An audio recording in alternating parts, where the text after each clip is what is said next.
변호사님, 네, 오늘은 임차권, 양도에 대해서 말씀을 나눠볼까 합니다. 네. 그 임차권이 양도되는 경우에 양도인이 가지고 있었던 대항력이 양수인에게 그대로 유지가 되는지가 이제 문제가 되는 건데요. 이건 이제 경매에서도 대항력을 판단할 때도 그렇고 실무상 대항력 발생 시점이 매우 중요하기 때문에 오늘은 그 내용을 말씀드리겠습니다. 네, 변호사님, 일단은 임차권 양도가 무엇인가요? 우리가 이제 양도라고 하면 물건을 넘길 때도 양도라고 하는데 네. 그냥 딴 사람한테 파는 거예요. 근데 물건을 팔 수도 있지만 권리를 팔 수도 있거든요. 임차권이란 건 임차인으로서의 권리잖아요. 그래서 이 임차인으로서의 권리를 다른 사람에게 넘기는 거를 임차권 양도라고 하는데요. 이 임차권 양도는 모든 경우에 할 수 있는 게 아니고 네. 그 전대처럼 임대를 줬다 다시 전대를 하는 걸 다시 임대를 준 걸 전대라고 하잖아요. 네. 이 전대처럼 임차권 양도도 임대인의 동의가 있을 때만 효력이 생깁니다. 그래서 만약에 임대인이 동의를 안 했는데 함부로 임차권 양도를 하면 임대인에 대해서는 주장할 수가 없어요. 그럼 기존 임대차 계약을 해지를 하고 신규 임차인을 받으면 되는데 왜 굳이 임차권 양도라는 방법으로 새로운 사람을 들여오는 건가요?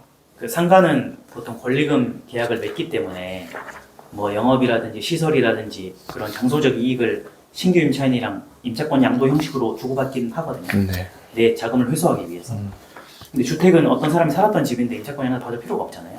그냥 그 사람이 임대차 계약 끝내고 새로운 사람이 집주인이랑 재계약을 하면 돼요. 새로운 신규 계약을.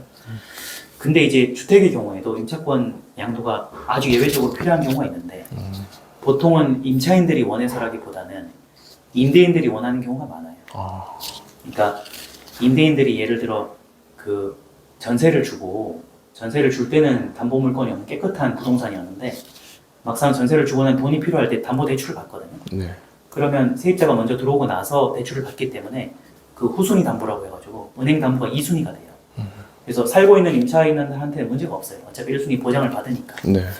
근데 이 사람이 이제 계약이 끝나고 나가고 새로운 사람을 받아야 되는데 그 은행 담보의 빚을 갚을 돈이 없어서 담보를 그대로 둔 상태에서 새로운 사람을 받게 되면 네. 새로운 사람이 2순위가 돼버리잖아요. 이럴 때는 이제 불안해서 안 들어온단 말이에요. 네. 그럼 이제 전세를 놓을 수가 없어요. 집주인 입장에서. 이럴 때 이제 나는 불안하다고 세입자를 구하기 힘들 때 네. 임차권 양도를 동의해주겠다라고 하면 기존에 그 1순위로 확보되어 있던 임차인들이 이제 후순위가 아니라 승계가 되는 거죠. 네, 그러면 이제 새로운 임차인도 기존 임차인의 그 대항력을 승계가 되는 겁니다. 그렇다면 이제 주택에서 임차권 양도는 기존 임차인의 대항력과 우선 변제권을 그대로 이렇게 승계받아야만 의미가 있겠네요. 그렇죠. 승계를 안 받는 임차권 양도는 아무 의미가 없고요. 새로 들어온 임차인도 굳이 그렇게 할 필요가 없는 거예요. 근데 아까 말씀드린 것처럼 이제 내가 대항력과 우선 변제권을 안정적으로 보장받기 위해서는 네.